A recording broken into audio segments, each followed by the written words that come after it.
Esprit Libre, la grande émission de débat et de décryptage du Figaro et du Figaro Magazine. Un jeudi par mois, nous recevons deux personnalités pour approfondir un grand sujet d'actualité. Et ce jeudi, nous avons le plaisir de recevoir l'ancienne ministre de l'Éducation nationale et présidente de France Terre d'Asile, Najat Vallaud-Belkacem, et Patrick Stefanini, représentant spécial du ministre de l'Intérieur sur la question de l'immigration. Il sera justement sujet de l'immigration tout au long de cette émission, de la question des réfugiés notamment. Qu'est-ce qu'un réfugié? L'immigration illégale fait-elle le jeu des passeurs? Est-ce que l'immigration de masse est devenue un phénomène inévitable, incontrôlable? Tout de suite, les réponses de nos deux esprits libres, Najat Vallaud-Belkacem et Patrick Stefanini.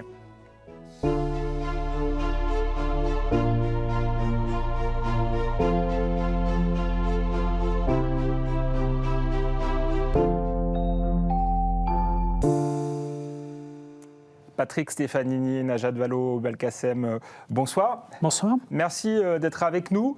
On va discuter pendant une heure de la question des réfugiés et plus largement de l'immigration. Najat Vallaud-Belkacem, vous êtes l'auteur avec Benjamin Michalet de Réfugiés, ce qu'on ne nous dit pas. C'est aux éditions Stock. Vous êtes par ailleurs présidente de l'association France Terre d'Asile.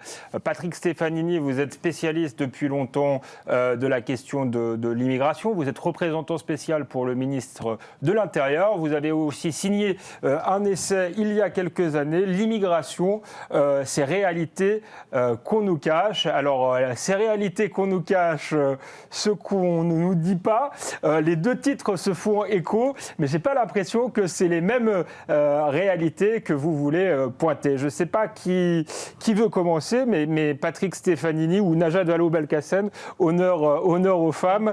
Quelles sont ces réalités qu'on ne nous dit pas ? En fait, la raison pour laquelle on a voulu appeler ce livre comme cela, c'est que ce livre, il s'adresse aux citoyens. Et il dit aux citoyens, vous vous posez un certain nombre de questions que nous considérons légitimes. Vous avez potentiellement des anxiétés, des angoisses. À toutes ces angoisses répondent un certain nombre de travaux qui ont été réalisés, de recherches par des scientifiques, qui ont été réalisés à travers le monde pour analyser, par exemple, au-delà des seuls réfugiés, j'y viendrai, la façon dont les nouveaux venus, que ce soit des migrants volontaires ou des déplacés forcés, dans un pays, vont impacter l'économie, le marché du travail, même la criminalité, l'identité, etc., de la société d'accueil. Ces recherches, en fait, vous n'en connaissez pas les résultats parce qu'elles sont rarement mises dans le débat public. Et d'ailleurs, s'agissant de la France, on en a très peu par rapport à d'autres pays parce que les pouvoirs publics qui ont les données sur les nouveaux venus en question ne les partagent pas avec la recherche, avec les scientifiques et ce qui leur permettrait justement de répondre à toutes les questions qu'on se pose. Et donc, en fait, ce dont parle ce livre, c'est du fait que pour un sujet qui est si souvent dans le débat public, si souvent évoqué, en fait, on ne se donne pas les moyens de répondre aux questions qu'on se pose. Voilà, c'est ça qu'on ne nous dit pas. Vous êtes d'accord avec ce constat, Patrick Stefanini ? Moi, j'ai lu ce livre avec beaucoup d'intérêt. C'est un livre qui est documenté, comme l'était le mien il y a 5 ans. Et je crois qu'en effet, sur ces sujets, on a besoin d'aller au fond des choses. On a donc besoin de références, de documentation, d'analyse. Et pas seulement de raisonnement lapidaire. Alors, ceci dit, j'ai trouvé qu'il y avait dans votre livre, Madame la Ministre, 2 angles morts. Et je vais commencer par le premier. On ne va pas s'attarder sur la définition d'un réfugié. Je pense qu'elle est connue. Moi, je vais y revenir quand même. Allez. J'y viens. Je suis d'accord. Parce qu'on parle maintenant de migrants, mais on ne fait plus la distinction. Je suis d'accord avec Madame la Ministre. Il y a en France 2 sources juridiques pour le droit d'asile. Il y a la Convention de Genève, dont la France est signataire, comme beaucoup d'autres pays. Et puis nous avons, ce qui fait l'originalité de la France en Europe, nous avons une source constitutionnelle, puisqu'il y a une disposition du préambule de la Constitution de 1946 qui reprend une vieille disposition de la Constitution, je crois, de 1793, et qui dit que toute personne persécutée en raison de son action en faveur de la liberté a droit d'asile sur les territoires de la République. Donc nous avons 2 sources juridiques pour définir en France les réfugiés. Et nous sommes d'accord sur le fait que les personnes qui craignent d'être persécutées dans leur pays d'origine, soit en raison de leur race, soit en raison de leur religion, soit en raison de leurs opinions politiques, philosophiques ou religieuses, méritent d'être accueillies dans d'autres pays où elles seront en sécurité. C'est ça, au fond, la définition du réfugié. Alors, je voudrais d'abord rappeler les chiffres pour bien cerner le débat. En 1973, la France a accueilli, je crois, de mémoire, a enregistré, plus exactement, 1650 demandes d'asile. 1973, il y a 52 ans, 1650 demandes d'asile. En 2007, l'année de l'élection de Nicolas Sarkozy, la France a enregistré 35 000 demandes d'asile. 35 000. Ça n'était pas une progression continue. À l'époque de Michel Rocard, en 1988, quand Michel Rocard prononce sa fameuse phrase « La France ne peut pas accueillir toute la misère du monde, mais elle doit en prendre sa part », on a atteint 60 000 demandeurs d'asile. Donc à l'époque, la demande d'asile fluctue, ce qui est normal, puisque ça renvoie à des situations de crise ou de guerre dans les pays d'origine. En revanche, ce qui est original pour la France, c'est que depuis 2007, la progression du nombre de demandes d'asile a été continue. Et l'année dernière, on a enregistré, je parle sous votre contrôle, environ 150 000 demandes d'asile. Donc vous voyez qu'on est passé, je ne vais pas remonter à 1973, mais si on part de 2007, on a eu quasiment une multiplication par 4 du nombre des demandes d'asile. Et là où je trouve, Madame la Ministre, qu'il y a un angle mort dans votre livre, c'est que vous vous consacrez de nombreuses pages à la situation des réfugiés, aux difficultés qu'ils rencontrent dans leur pays d'origine, aux problèmes d'intégration qu'ils peuvent rencontrer une fois qu'ils sont reconnus réfugiés en France. En revanche, vous ne parlez pas, vous l'évoquez, mais rapidement, du fait que plus de la moitié des demandeurs d'asile sont définitivement déboutés.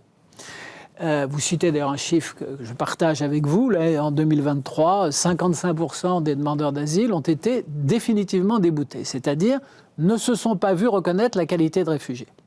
Et ce qui pose problème politique dans la France d'aujourd'hui, c'est que ces déboutés, ils restent en quasi-totalité en France. C'est-à-dire que le taux d'éloignement des déboutés, il doit être d'à peine 2%.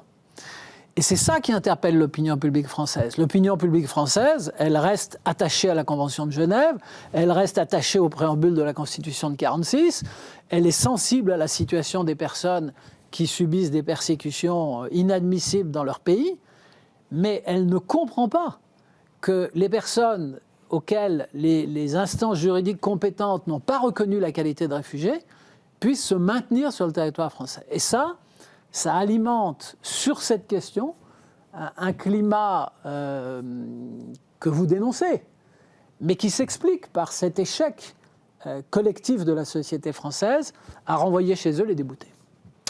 Vous voulez répondre, Najat Vallaud? Oui, je veux bien, parce que d'abord, je veux vous remercier pour ce débat, parce qu'on n'a pas l'occasion souvent de discuter avec Patrick Stefanini. C'est vrai que sur ce sujet, l'immigration en particulier, il y a une telle polarisation du débat public que les lieux de conversation posés sont rares. Donc, je voudrais, avant de répondre à ce que vient de dire Patrick Stefanini, revenir sur une chose, parce que on m'a posé beaucoup la question, mais pourquoi consacrer un livre aux réfugiés ? Et même certains ont ajouté « Je ne crois pas que ce soit les réfugiés qui posent problème potentiellement à une opinion publique anxieuse. C'est peut-être ceux qui sont le plus compréhensibles, tolérables. » Je vais vous laisser répondre, voilà. Mais justement, est-ce que vous êtes d'accord sur la définition de Patrick Stefanini ? Oui. Et est-ce que justement les associations, puisque vous êtes présidente d'une association, n'ont pas alimenté une certaine confusion en parlant de manière vague de migrants ? Puisque le migrant, ça veut dire tout et rien. Alors votre question est quand même très intéressante, parce que moi je considère que le mot migrant, en fait, il n'est pas porté par les associations. Je pense que c'est le débat public, et notamment les hostiles, ce que je qualifie d'hostiles à l'immigration, qui ont amené le mot migrant. Les plus hostiles parlaient de clandestins, par exemple. Voilà. Donc c'était clair. Là, on dirait qu'on ne fait plus la distinction entre réfugiés, immigration légale, illégale. Alors, en fait, on va se rejoindre, c'est incroyable. Ce que je veux dire, c'est que depuis une quinzaine d'années, en effet, ce mot valise de migrant s'est imposé dans le débat public. est utilisé pour, en gros, englober tous les nouveaux venus, mais en apposant sur tous ces nouveaux venus, du coup, qui forment un nombre important par définition, en apposant sur eux l'exclusive image du demandeur d'asile sur un bateau de fortune sur le point de faire naufrage. Ce qui fait peur, d'une certaine façon, parce qu'on a le sentiment que ces gens totalement en détresse arrivent en masse. Les photos qui sont prises de ces bateaux sont toujours prises de loin, donc on ne voit pas leur visage et pas leur humanité. Et on laisse croire dans le débat public que les migrants, c'est ça. Mais en fait, les migrants, c'est pas ça. La migration, celle qui nous arrive en France, comme elle arrive dans d'autres pays, elle est constituée en termes de chiffres d'abord et avant tout de migrants volontaires. Et les déplacés forcés, les demandeurs d'asile, constituent une toute petite minorité. Plus précisément, tout à l'heure, vous disiez 150 000 demandeurs d'asile l'année dernière, c'était 130 000, mais on est à peu près dans ces eaux-là. 130 000, c'est 12% des nouveaux venus qui sont arrivés l'année dernière, à comparer, par exemple, aux étudiants internationaux qui, eux, représentent 30% des nouveaux venus de l'année dernière. Donc, ce que je veux dire, c'est que, en fait, le débat public a installé en nous, collectivement, une image tronquée dans laquelle on a l'impression que l'essentiel des nouveaux venus qui arrivent sur notre territoire sont ces gens hagards, en détresse sur des bateaux. Mais en fait, pas du tout. L'essentiel de la migration, elle est composée de migrants volontaires. Or, les migrants volontaires, c'est-à-dire les étudiants, les travailleurs étrangers, même les couples mixtes, etc., ceux-là qui ont eu pour projet de venir chez nous, un État est complètement souverain pour dire « je fixe telle règle, cette année ou pendant les 5 ans qui viennent, j'ai un peu moins besoin d'étudiants étrangers, donc je vais en prendre moins, j'ai un peu plus besoin de travailleurs qualifiés, donc je vais en prendre plus ». Donc en fait, réguler l'immigration, contrairement à l'idée qu'on agite en permanence, c'est complètement faisable sur cette essentielle partie des migrants. S'agissant des déplacés forcés, les demandeurs d'asile, lorsqu'ils nous arrivent, c'est vrai que ça obéit notamment à la Convention de Genève, mais aussi en effet à notre propre Constitution, à notre propre histoire française. Le droit d'asile est un héritage précieux aussi de l'histoire française, de son ADN, de son identité. Ça ne nous est pas seulement imposé par l'extérieur. Eh bien, s'agissant de ces demandeurs d'asile, en fait, ce qu'a, à mon sens, très bien dit Patrick Stefanini à l'instant, c'est que, en fait, on ne les accepte pas tous. Ils demandent, ils sont 133 000 à demander, mais l'année dernière ont été acceptés, donc ont obtenu le statut de réfugiés, 70 000 personnes parmi eux. Donc le reste a été débouté. Donc à la limite, la question qu'on peut se poser, c'est que se passe-t-il pour les débouter ? Mais si on en a accepté 70 000, ça veut bien dire que leur dossier a été instruit et qu'il a été établi, qu'ils craignaient avec raison d'être persécutés dans leur pays pour les raisons qui viennent d'être rappelées, race, religion, idées politiques, etc., ou de mourir de façon imminente dans un conflit de haute intensité. Et ce droit d'asile-là, cette protection-là, je pense que nous ne devrions pas la brader simplement parce que les vents sont mauvais en ce moment et que beaucoup de responsables politiques utilisent ce sujet comme un écran de fumée pour détourner l'attention de leur incurie à agir sur le reste des sujets sur lesquels ils sont attendus par les citoyens. Patrick Stefanini, vous vouliez réagir tout à l'heure, je vous ai vu faire signe. Oui, parce que j'ai dit qu'il y avait un angle mort dans le propos de Madame la Ministre, qui est la question des déboutés. Et là où j'ai un désaccord avec vous, c'est quand vous dites qu'au fond, ce phénomène est largement minoritaire. Alors je voudrais replacer les chiffres dans leur contexte. Partons de votre chiffre, 130 000 demandeurs d'asile l'année dernière. Considérons qu'un peu plus de la moitié sont déboutés. Donc ça fait aux alentours de 70 000 déboutés. Et ce phénomène, on le constate en France depuis des années. Ça fait des années que chaque année, il y a 70 000 déboutés qui en fait deviennent des étrangers en situation irrégulière sur le territoire français, ce que vous appeliez tout à l'heure des clandestins, et que, alors une partie d'entre eux finissent par être régularisés. Je rappelle que ça fait des années que la France régularise chaque année à peu près 30 000 personnes. Le ministre de l'Intérieur actuel a engagé une action dynamique pour réduire le nombre des régularisations. Mais en pratique, ces personnes ne quittent pas le territoire français. Elles pèsent sur nos systèmes sociaux. Je pense notamment à la question de l'aide médicale d'État, puisque, comme vous le savez, cette aide est une aide qui est exclusivement réservée aux étrangers en situation irrégulière, au point que les spécialistes de la question de l'immigration considèrent qu'un des meilleurs indicateurs possibles de l'importance de l'immigration clandestine en France, c'est le nombre des bénéficiaires de l'AME. Ce nombre, il est actuellement de 400 000 à peu près, et les spécialistes ont l'habitude de le multiplier par 2 pour évaluer le nombre des clandestins en France, parce que tous les clandestins ne font pas la démarche, pour des raisons diverses, consistant à demander le bénéfice de l'aide médicale d'État.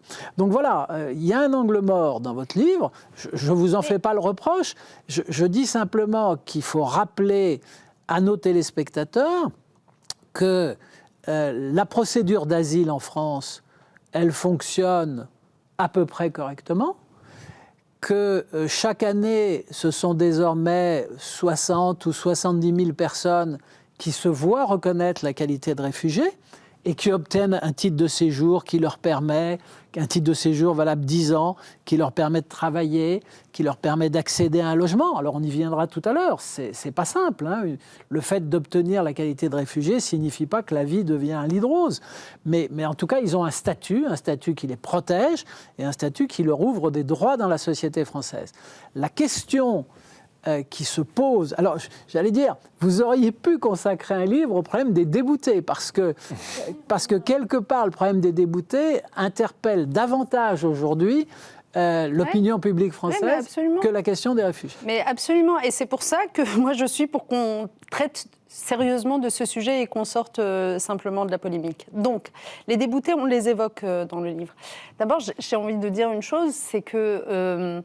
En fait, moi, ce qui me fatigue, c'est les discours de très grande fermeté qui ne sont pas suivis d'effet dans la mise en œuvre des politiques publiques. C'est-à-dire, concrètement, par exemple, pour bien suivre ce sujet, je vois bien qu'on a augmenté le nombre de personnes mises sous obligation de quitter le territoire français, et qu'on a, y compris, allongé la durée de rétention de ces personnes dans les centres de rétention administrative ces dernières années.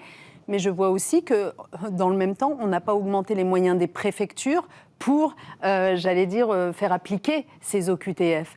On ne s'est pas donné les moyens, la puissance publique ne s'est pas donné les moyens d'obtenir de façon plus efficace. Est-ce que c'est pour des raisons économiques? C'est parce que la puissance de l'État c'est une question pour vous deux d'ailleurs. Mais... C'est une bonne question. Pour moi, c'est une impuissance construite, parce que d'une certaine façon, c'est tellement confortable de pouvoir continuer à utiliser ce sujet comme un sujet on se scandalise, beaucoup d'émotions au fait que les choses ne se passent pas comme elles devraient se passer. À un moment donné, j'ai envie de dire, mais les responsables politiques, mais prenez vos responsabilités. Si vous pensez qu'il faut que les déboutés quittent le territoire français, organisez-vous pour qu'ils quittent le territoire français. En fait, aujourd'hui, la réalité, c'est que ça n'est pas fait. La réalité, c'est qu'il y a beaucoup plus de délivrance d'OQTF qu'il n'y a d'exécution. Et on est le pays d'Europe qui en distribue le plus, comme vous le savez, et qui est le moins efficace à les exécuter. Patrick Stefanini va vous répondre, mais juste pour que vous soyez totalement sincère dans le débat, vous dites que l'État doit prendre ses responsabilités s'il souhaite qu'un certain nombre de personnes soient déboutées, qu'il s'en donne les moyens. Mais vous, est-ce que vous le souhaitez ? Ah bah oui. Ah mais moi je suis pour des règles claires. Non mais je vous en prie, sortons des caricatures. C'est bien de le rappeler. J'ai parlé des associations tout à l'heure, vous m'avez dit c'est pas les associations, il y a des associations qui sont clairement pour le sans frontières, c'est pas le cas de France Terre d'Asile. Non, c'est pas le cas de France Terre d'Asile. Enfin je veux dire, dans le débat public, tout peut exister.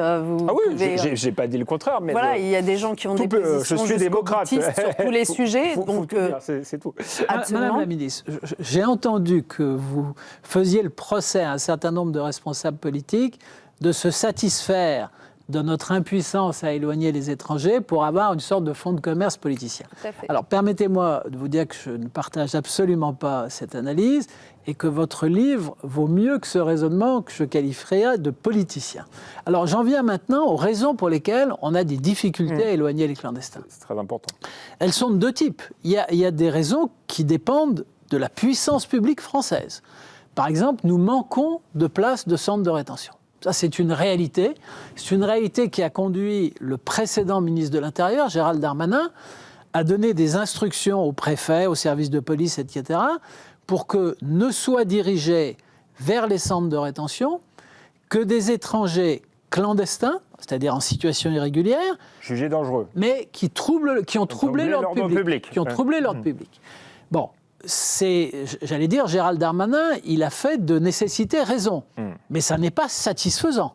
Ça n'est absolument pas satisfaisant. Et l'effort que conduit actuellement Bruno Retailleau, ça consiste non seulement à augmenter la durée de la rétention pour des ressortissants étrangers particulièrement dangereux, ça consiste aussi à reprendre le plan de construction de centres de rétention. Simplement, c'est un plan immobilier, on ne bâtit pas des centres de rétention comme ça. Vous avez été ministre de l'Éducation, Madame la ministre, vous savez que construire un collège, construire un lycée, ça prend du temps. Eh bien, construire un centre de rétention, ça prend du temps.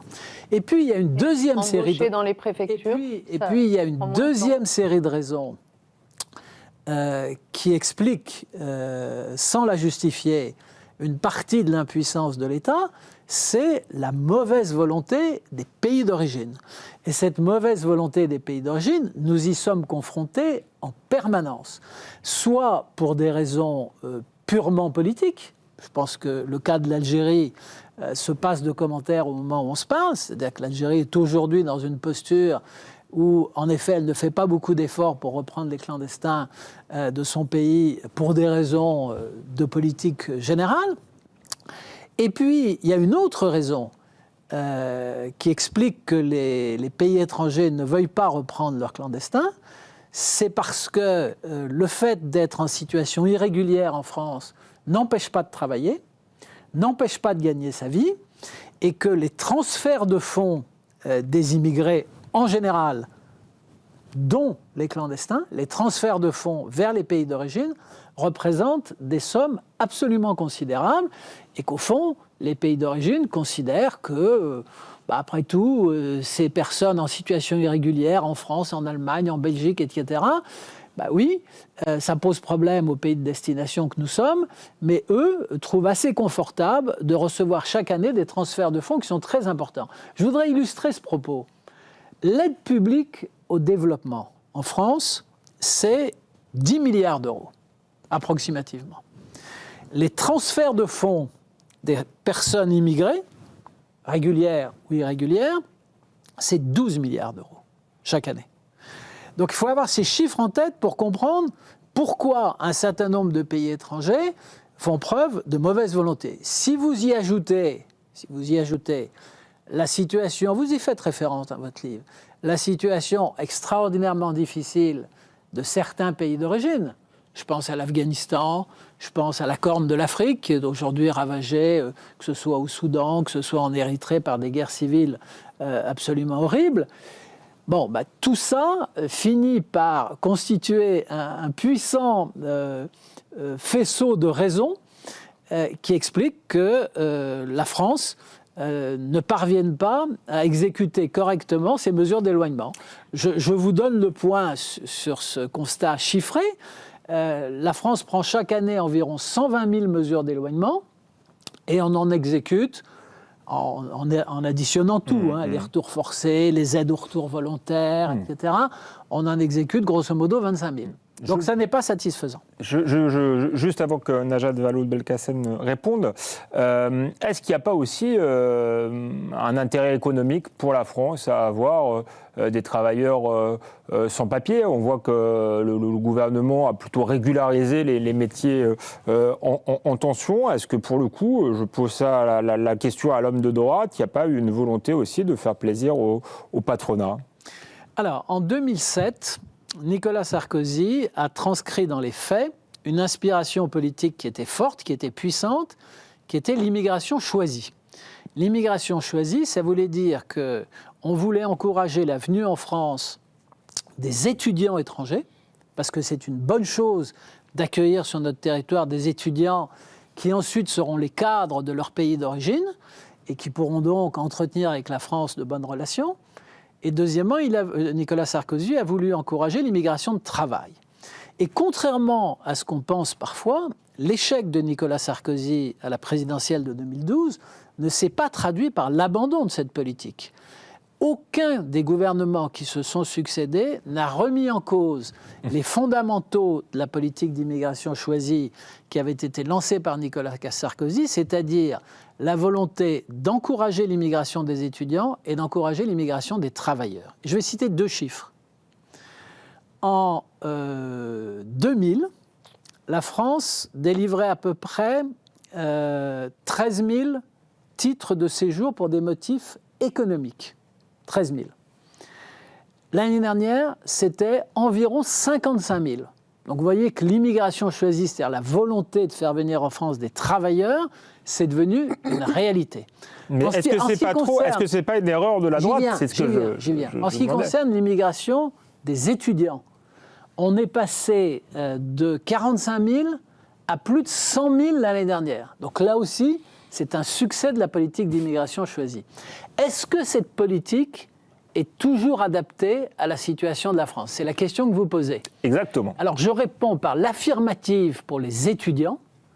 Je suis plus réservé en ce qui concerne l'immigration de travail. Dans un pays qui compte aujourd'hui 400 000 chômeurs étrangers, dans un pays où le taux de chômage est nettement supérieur à la moyenne des autres pays européens, la première question que nous devons nous poser, et c'est comme ça que raisonne Bruno Retailleau, et c'est le sens des dernières instructions qu'il a envoyées au préfet avec la ministre du Travail, la première question que nous devons nous poser, c'est est-ce que nous n'avons pas la capacité, avant de faire appel à une main-d'œuvre étrangère venue de l'étranger, d'exploiter le potentiel de travail qui existe sur notre territoire parmi les chômeurs, qu'ils soient étrangers ou qu'ils soient français. Vous êtes d'accord avec ça, Najat Vallaud-Belkacem? Après tout, vous êtes une femme de gauche. Est-ce qu'il est satisfaisant de faire venir de la manœuvre bon marché d'ailleurs quand on a un problème structurel de chômage en France? Je vais vous répondre, mais je voudrais quand même rebondir sur ce qui a été dit tout à l'heure, qui était quand même très intéressant sur les raisons pour lesquelles on a du mal à exécuter les OQTF, et notamment le comportement de certains pays d'origine, les intentions à peine cachées qu'ils peuvent avoir, etc. Je trouve ça très intéressant, et c'est vrai que ça existe. Enfin, je veux dire, j'allais dire, c'est la façon dont le monde va, c'est qu'il y a en réalité des tentatives permanentes des pays, les uns et les autres, et ça nous arrive aussi à nous, d'essayer de tirer profit d'une situation. Par exemple, quelque part, on peut considérer que nous, en Europe, nous tirons profit du fait de pouvoir attirer à nous des médecins étrangers dont nous n'avons pas payé la formation. Pourquoi on n'en parle jamais de ça ? Nous manquons de médecins, nous avons des déserts médicaux. Nous sommes très contents dans notre hôpital public de pouvoir avoir des médecins qui viennent d'Afrique, du Maghreb, etc. Alors que ce sont leurs pays d'origine qui ont payé toutes leurs années de formation. C'est-à-dire qu'ils nous arrivent, ils sont prêts à l'emploi. Et nous les payons d'ailleurs moins cher que nous ne payons les médecins nationaux. Ce que je veux dire par là, c'est que quand on commence à y réfléchir, dans chaque pays, ben oui, il y a une volonté de tirer un peu sur la corde d'une façon ou d'une autre et de ne pas respecter des règles équitables. Et c'est à ça qu'on a affaire, en effet, y compris avec ce que vous décriviez sur l'intérêt que peuvent avoir un certain nombre de pays d'origine à bénéficier des transferts de fonds des étrangers qui viennent travailler au Nord. C'est vrai, ces transferts de fonds, ils sont considérables, hein, je le confirme, puisque j'ai beaucoup travaillé sur l'aide publique au développement, ils représentent infiniment plus que l'aide publique au développement mondiale. Donc, ça veut aussi dire, quelque part, que, d'une certaine façon, cette mobilité humaine, elle a aussi des impacts qu'on éclaire rarement. Par exemple, cette mobilité humaine de gens qui vont travailler, par exemple, au Nord, elle permet aussi de soutenir le développement de pays au Sud. Or, je vous rappelle qu'on a intérêt à ce que ces pays du Sud, et notamment ceux qui souffrent d'extrême pauvreté, se développent pour ne pas en faire aussi des nids de violence, de conflits, de potentiel terrorisme, d'idéologies diverses et variées. Donc, en fait, est-ce qu'on en est sûr que vraiment ça les tire vers le haut? Parce que vous l'avez dit vous-même, on va leur prendre des médecins, des cerveaux, ça les vide aussi des personnalités les plus dynamiques dans leur Donc, pays. Ce que ça veut dire, c'est juste que tout ça est complexe et qu'il faut qu'on raisonne et qu'on réfléchisse, j'allais dire, en pensant l'intérêt des pays de départ, l'intérêt des pays d'arrivée, l'intérêt des personnes qui fuient ou qui partent même pour des raisons économiques, et qu'on ait une gouvernance mondiale sur ce sujet-là, plutôt que chaque pays soit dans la concurrence avec son voisin pour essayer de faire du nivellement par le bas. La gouvernance mondiale, c'est compliqué, on le voit aujourd'hui, c'est plutôt le rapport de force qui prime. Patrick Stefanidi, vous vouliez réagir ? Non, je voudrais rebondir sur ce qui vient d'être dit sur l'aide publique au développement. Je pense que notre politique d'aide publique au développement a besoin d'être profondément révisée. Nous avons pendant des années consacré des sommes importantes pour accorder des prêts à des pays comme la Chine ou comme la Turquie, au détriment des dons que nous aurions pu faire à des pays qui sont des pays d'origine de l'immigration en France. Je pense notamment aux pays du Sahel. Et ça, ce choix, je le regrette profondément parce que je crois que la Chine et la Turquie sont aujourd'hui des concurrents économiques pour la France, peut-être des partenaires à certains égards, mais certainement des concurrents, et qu'honnêtement, ils n'ont pas besoin d'aide publique au développement. Les pays qui ont besoin d'aide publique au développement, c'est un certain nombre de pays d'Afrique subsaharienne. On sait que si on veut éviter ce qu'on appelle l'immigration de masse, si on veut éviter la déferlante qui avait été décrite par un auteur américain dont j'ai oublié le nom, Stephen Smith, voilà, Stephen Smith. Franco-américain d'ailleurs. Absolument. Mais... Si on veut éviter cette déferlante qu'il a décrite dans son livre, La ruée vers l'Afrique, qui viendrait, c'est pas mon vocabulaire, mais qui viendrait submerger les pays européens, eh bien, on doit réorienter notre politique d'aide publique au développement, et ça n'a pas été fait au cours des 10 dernières années. Je voudrais néanmoins poser une question à Madame la Ministre, revenir au sujet des réfugiés et lui poser une question. J'ai dit tout à l'heure que la question des déboutés interpelle fortement l'opinion publique. Et ce que ne comprennent pas nos concitoyens, c'est qu'on puisse venir en France sous le couvert d'une demande d'asile et ensuite s'y maintenir une fois débouté comme si de rien n'était. Les pays européens ont lancé une initiative, Madame la Ministre, sur laquelle je voudrais avoir votre sentiment. Parce que ce qui exaspère nos concitoyens, c'est le sentiment qu'ils ont d'être mis devant le fait accompli de la demande d'asile. C'est le sentiment qu'ils ont qu'un certain nombre de demandeurs d'asile mettent, pardonnez-moi l'expression, le pied dans la porte en venant formuler des demandes d'asile sur le territoire des pays européens qui sont ensuite dans l'incapacité de les éloigner une fois qu'ils ont été déboutés. Le problème devrait se traiter en amont, c'est ce que vous nous dites. La question, c'est est-ce qu'on est d'accord, Madame la Ministre, pour dire que les demandes d'asile devraient être examinées à la frontière des pays européens, ce que prévoit le pacte européen, mais il ne le prévoit malheureusement que dans des conditions très restrictives. Moi, je pense qu'il faudrait aller jusqu'au bout du raisonnement qui a été celui des pays européens. Il faudrait généraliser le principe que les demandes d'asile sont formulées et examinées à la frontière. Moi, je suis d'accord avec ce qui facilite la trajectoire des personnes qui sont en train de fuir une situation intenable. C'est-à-dire qu'en fait, dans l'absolu, je vais vous dire, je suis favorable, par exemple, à ce qu'une Afghane qui fuit l'Afghanistan puisse demander l'asile depuis l'Iran ou le Pakistan voisin. Sauf que je suis très bien placée pour savoir qu'évidemment, on n'a pas forcément d'ambassade ouverte ou de consulat ouvert dans les pays. On n'en a pas en Afghanistan, évidemment, mais même en Iran ou au Pakistan, c'est pas si évident. La question, et je la connais bien parce qu'il y a 1 an et demi de cela, nous avons mené toute une campagne justement pour soutenir les Afghanes qui étaient dans cette situation en demandant au gouvernement de faciliter leur trajectoire, c'est-à-dire que les instances consulaires au Pakistan en particulier puissent de façon fluide accepter leurs demandes sans leur réclamer des papiers qu'elles n'ont pas, etc. et qu'elles puissent prendre l'avion une fois le visa humanitaire obtenu pour rejoindre l'Europe plutôt que les trajets par la Libye et le désert. Franchement, on a fait chou blanc. C'est-à-dire que, en fait, c'est pour ça que je dis qu'il ne faut pas qu'il y ait de dissonance cognitive entre les discours qu'on tient et les actes qu'on adopte. Si on pense que le mieux, c'est que les gens ne viennent pas jusqu'ici pour demander l'asile, alors il faut augmenter les voies légales de demande d'asile depuis son pays qu'on quitte ou les pays voisins. Première chose. Deuxième chose... Madame la ministre, j'ai cité les chiffres, l'évolution du nombre des étudiants. Je parle des réfugiés, je parle des demandeurs d'asile. Mais vous dites qu'il faut augmenter les voies légales. Oui, les voies légales de demande de visa humanitaire. Donc, ça, on est d'accord là-dessus. Mais ça n'est pas... C'est pas fait. Deuxièmement, je voudrais juste venir mais je viens à votre question, hein, tout doucement. Je vous dis juste, moi, je suis pour qu'ils puissent demander l'asile, j'allais dire, en toute protection, le plus près de chez eux. C'est normal, c'est logique pour eux. Je ne veux pas les voir suivre ce trajet absolument traumatisant. Oui, c'est ce que j'allais vous dire. Ça épargnerait beaucoup de vies humaines, non ? Exactement. Il y a quand même 40 000 les traversées en Méditerranée. Exactement. Moi, je ne veux plus de ces morts en Méditerranée. Donc, si on pouvait trouver des systèmes qui leur permettent de le demander depuis chez eux, évidemment que c'est tant mieux. Il n'en reste pas moins que... d'abord, deuxième chose, pardon. Il n'en reste pas moins que pour un certain nombre d'entre eux, ils n'ont d'autre choix que de fuir. Lorsqu'ils savent que les autorités vont venir les arrêter le lendemain matin, eux et leurs familles et leurs enfants, ils ne vont pas aller se rendre à l'ambassade de France dans leur pays.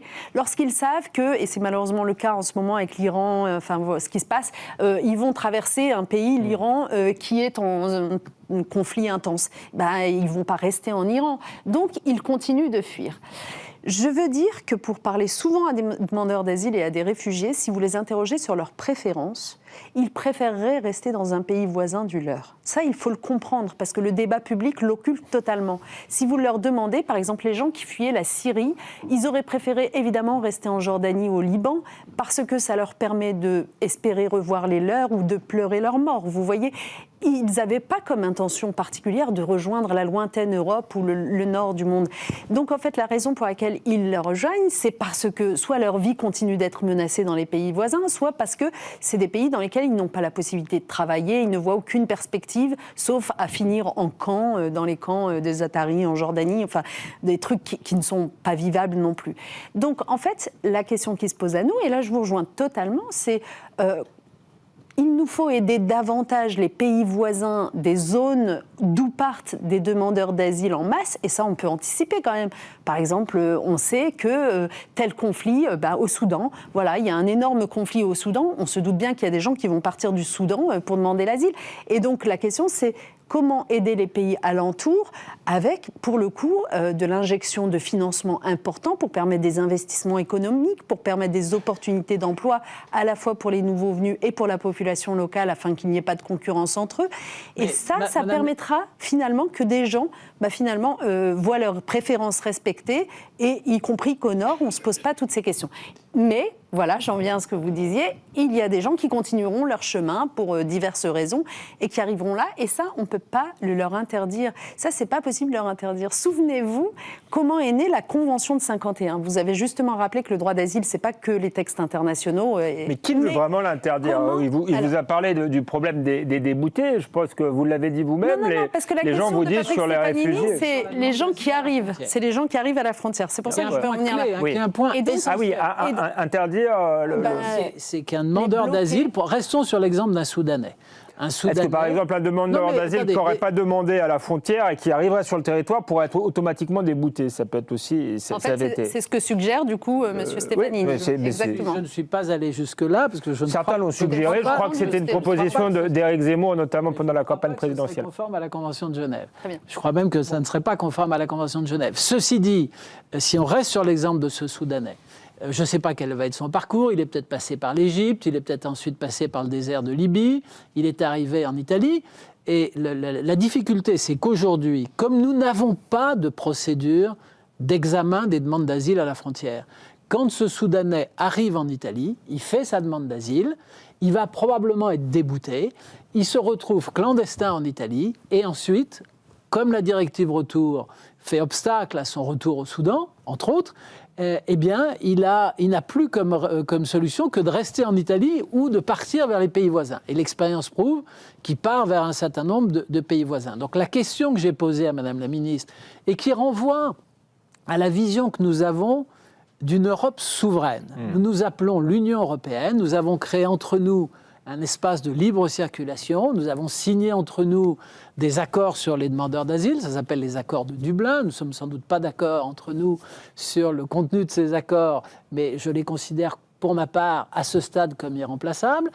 Mais la question qui se pose à nous, c'est est-ce que nous avons suffisamment de volonté politique au niveau des 27 États qui constituent l'Union européenne pour dire nous sommes un espace politique souverain, donc à la frontière, à notre frontière extérieure, pas à la frontière entre la France et l'Italie, pas à la frontière entre la France et l'Allemagne, à la frontière maritime de l'Italie, à la frontière terrestre entre la Grèce et la Turquie, parce qu'il y en a une.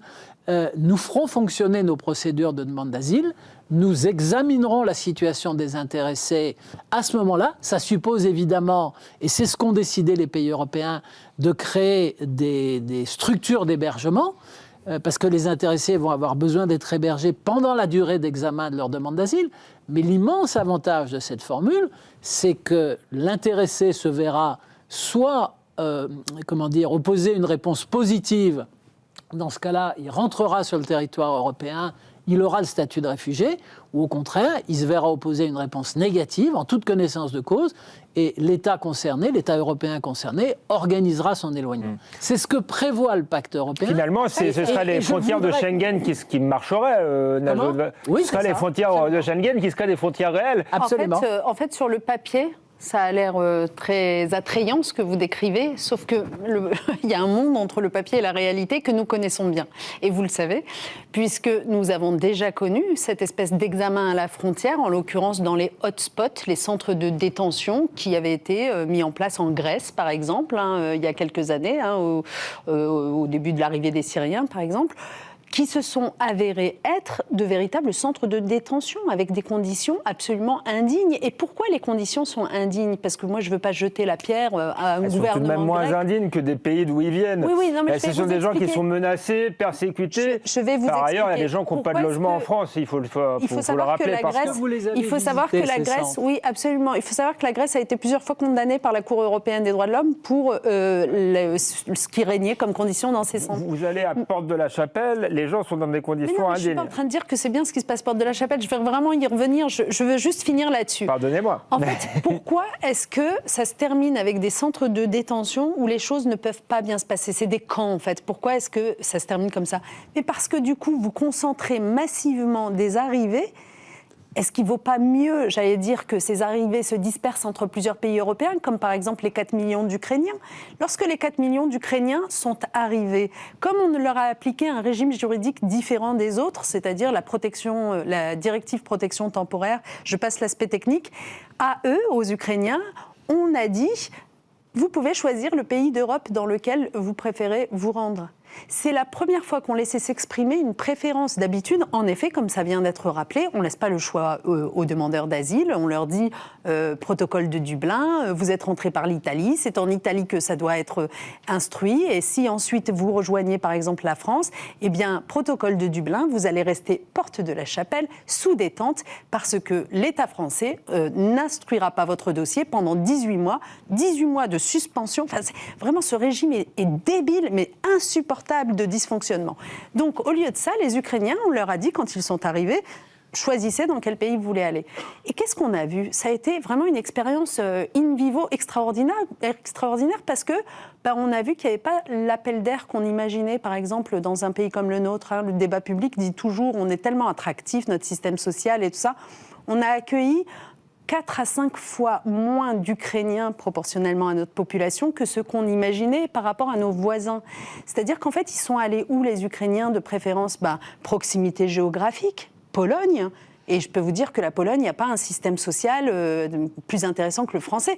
Donc c'est bien la preuve que ce qui va compter dans les choix des individus, c'est d'abord d'être près de chez eux, ce que je disais sur ceux qui préféreraient rester au sud si on les y aidait. Deuxièmement, évidemment, affinité culturelle, de langue, etc. D'où l'Allemagne, enfin d'autres pays que la France. Donc ce que je veux dire par là, c'est qu'il faut, à l'égard de ces demandeurs d'asile, avoir des raisonnements qui se mettent un petit peu à leur place et qui cherchent vraiment à faciliter la vie de tout le monde et pas à jeter systématiquement l'opprobre sur eux en voyant en eux des fraudeurs. Là où on va vraiment mal, on tourne aigre depuis une quinzaine d'années, c'est qu'on les a transformés, les demandeurs d'asile, en gens suspectés en permanence de tricher. Et en fait, ça a été vrai avec les Syriens. Il y a une dizaine d'années, quand les Syriens sont arrivés, c'est d'ailleurs là que le populisme a fait florès, etc. Autour d'eux, on a dit, oh là là, on est envahi par ces gens qui, en réalité, parmi eux, il y a des terroristes, et puis en plus, ils fuient pour des mauvaises raisons. Ouais, c'est ce qu'on a dit. On a d'ailleurs beaucoup dit, avant le Bataclan, il fallait surtout pas le dire. Après le Bataclan, on a été obligé de le dire, parce que c'était des faits. Pardon, mais les terroristes, que vous parliez de Charlie ou du Bataclan, malheureusement, ils venaient de nos pays à nous. C'était pas les fils de Syriens qui fuyaient Bachar al-Assad ou Daesh. Il y avait les deux. En 2015, il y a une partie des terroristes qui sont passés par la Grèce, ça c'est parfaitement documenté. Bon, mais moi, la question... Il se trouve que les Syriens, après qu'on les ait accueillis comme on les a accueillis pendant une dizaine d'années, là, on a réouvert les prisons de Bachar el-Assad et on a vu à quoi ressemblaient les salles de torture, de détention, etc. Et du coup, on comprend mieux que ces 1 500 000 personnes qui avaient rejoint l'Europe à ce moment-là, en fait, étaient légitimes à demander l'asile. Elles fuyaient vraiment des risques imminents pour leur vie. Vous l'avez dit vous-même, il n'y a pas eu que des Syriens à ce moment-là et ça a créé quand même un réel appel d'air. On voit où en est l'Allemagne aujourd'hui, avec la fermeture des frontières, avec le fait que les associations, justement, qui vont chercher les migrants en mer. Apparemment, le Premier ministre veut supprimer leurs subventions. Et l'Allemagne a pâti d'une chose à ce moment-là, c'est qu'elle a accueilli, sur les 1 500 000 Syriens, elle en a quasiment accueilli 1 million, en fait. C'est-à-dire que le manque de solidarité des autres pays européens autour d'elle, évidemment, après, crée une situation d'acmé, en quelque sorte. Donc, c'est ça qu'il ne faut plus reproduire. Espère que le pacte asile-migration, d'une certaine façon, va permettre que plus de solidarité et de coopération existe entre les pays. Mais encore une fois, retenir les demandeurs d'asile à l'extérieur, alors soit carrément au sein de l'Union européenne, mais dans les pays d'entrée, soit dans des pays extérieurs comme la Turquie, ce qu'on a déjà fait, puisque quand même l'Union européenne a passé des pactes avec la Turquie, avec la Libye, avec la Tunisie, en leur demandant retenez ces personnes que nous ne voulons pas voir. C'est quoi la conséquence de ça ? C'était contre monnaie sonnante et trébuchante, donc ça coûte beaucoup, beaucoup d'argent. Deuxièmement, ça donne à ces pays une arme incroyable contre nous. En fait, ça nous vulnérabilise, nous, les citoyens européens, puisque ces pays, et la Turquie notamment l'a déjà fait, maintenant, régulièrement, ils disent si vous ne donnez pas l'argent qu'on demande sur tel ou tel sujet, on va lâcher les vannes. On ouvrira les vannes. Patrick Stefanini, vous vouliez répondre notamment au centre de rétention, au centre de détention. Oui, moi, je suis allé sur l'île grecque de Lesbos, il y a 3 ans. J'ai visité un centre qui n'est pas un centre de détention, qui est un centre dans lequel les personnes qui ont accosté sur l'île... La frontière de la Turquie est à 3 km. On voit les côtes turques à 3 km. Donc les personnes qui accostent à Lesbos sont placées dans un centre d'accueil et d'examen de leur situation. Il se trouve qu'à l'intérieur de ce centre, il y a des locaux de rétention pour les personnes qui se voient refuser, in fine, soit l'asile, soit leur demande de titre de séjour. Mais pour les autres personnes, elles sont libres d'aller et de venir à l'intérieur de l'île. Elles ont l'obligation de revenir le soir à 19h. Il y a une école à l'intérieur du centre, il y a un hôpital, etc. La Grèce a fait beaucoup de progrès dans ce domaine. Et la solution pour laquelle je plaide, ça n'est pas une solution qui consisterait à passer des accords avec la Turquie, avec la Tunisie, parce qu'au final, on est dépendant de ces pays. Très bien, on est dépendant, avec un vrai risque d'instrumentalisation. Il y a des points sur lesquels nous sommes en accord. Avec un vrai risque d'instrumentalisation, voire de chantage comme avec la Turquie. Et puis, que deviendra demain le régime tunisien ? Que deviendra demain le régime d'ores et turc ? déjà aujourd'hui, malheureusement. C'est ce qu'a fait Mélanie, cela dit, avec une certaine efficacité. Est-ce que ça ne peut pas être une solution temporaire demain ? Donc, les pays européens, ils portent une solution qui est inscrite dans le pacte européen sur l'asile et sur l'immigration, qui consiste à développer la procédure d'asile à la frontière. Moi, je pense que c'est ça la solution. Madame la ministre n'a pas critiqué frontalement cette solution. Donc j'en déduis qu'elle est d'accord avec la mise en œuvre de cette solution. Ça n'empêche pas de pratiquer d'autres politiques, ça n'empêche pas la France de relocaliser à partir du Liban chaque année un certain nombre de réfugiés syriens, parce que le Liban est un pays qui traditionnellement est proche de la France, auquel nous avons depuis des siècles. Oui, mais ce qu'on ne fait pas aujourd'hui, malheureusement. On le fait un peu, on ne le fait pas suffisamment, mais la vraie solution, encore une fois, c'est la demande d'asile à la frontière, et c'est la solution qui conviendra complètement à une immense majorité de Français qui ont du respect pour les hommes et les femmes que vous décrivez dans votre livre, c'est-à-dire pour les réfugiés, mais qui ne comprennent pas que des personnes qui n'ont pas obtenu la qualité de réfugiés, et je ne les qualifie pas de fraudeurs, je ne les qualifie pas de tricheurs, simplement, ils ne remplissent pas les conditions pour obtenir la qualité de réfugiés, eh bien ces personnes, il faut pouvoir les reconduire dans leur pays d'origine avec plus d'efficacité. Et comme on sait que ce sera très difficile pour des tas de raisons, il faut mettre en place une procédure qui ne leur permette pas de pénétrer sur le territoire européen. Est-ce que je peux juste revenir un instant sur la... Il reste 2 minutes, alors un instant, oui. C'est passé très vite. Je voulais juste revenir un instant sur la notion de débouté, c'est-à-dire les personnes qui ne sont pas acceptées. Parce qu'en fait, on l'explique dans le livre, de quoi on parle en fait, de qui on parle. Et le débat public de ces dernières années en a fait vraiment des coupables, etc., des gens pas dignes de respect. Pas forcément, mais les gens voient les conséquences aussi d'un accueil quand on n'a pas forcément les moyens d'accueillir, avec de la sécurité. Et puis on a eu des drames. On a eu des drames avec des déboutés qui ensuite ont commis des crimes abominables sur le territoire français. Alors après, on pourra revenir sur la question de la sécurité. Je ne fais pas d'amalgame, mais il se trouve que ça s'est produit. Alors, qui sont ces déboutés ? En fait, il y a parmi eux des gens qui pensaient légitimement être fondés à demander la protection. Vous voyez ce que je veux dire ? C'est que, en fait, le droit d'asile et le fait d'obtenir le statut de réfugié ou pas, c'est pas comme la migration volontaire où, par exemple, vous demandez à être travailleur qualifié dans tel domaine, on va vérifier votre diplôme, vous l'avez pas, ou étudiant étranger. D'accord, mais je pense que les gens n'en veulent pas individuellement c'est sujet à interprétation. Aux migrants, ils en veulent à l'État de ne pas maîtriser la situation. D'accord. Donc, vous pensez que l'opinion publique n'en veut pas aux déboutés. Mais je crois que... Mais juste, je voudrais le dire parce que c'est important. Je veux dire, parmi les déboutés, il y a des gens qui légitimement pensaient qu'ils pourraient avoir accès. Il y a des gens qui fuyaient, par exemple, la montée des eaux, le fait que le changement climatique a rendu leur environnement invivable.